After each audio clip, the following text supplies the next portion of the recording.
सलीरियो का caliper greasing हो रहा, अभी बूस्ट भी चेंज होगा। देखिए कैसे है प्रोसेस।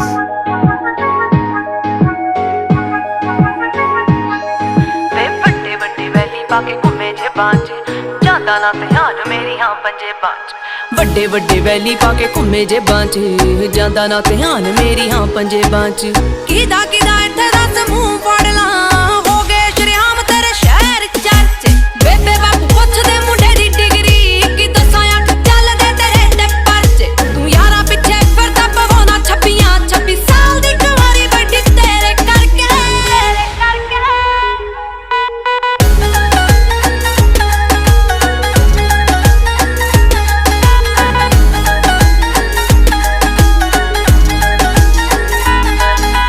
ਸਮਝੀ ਨਾ ਭੋਲੀ ਮੈਨੂੰ ਸਭ ਪਤਾ ਏ ਕਿੱਥੇ ਕਿੱਥੇ ਹੋ ਜਾਂਦੇ ਹੋ ਗੈਪ ਵੇ ਆਏ ਮੇਰੇ ਪਿੱਛੇ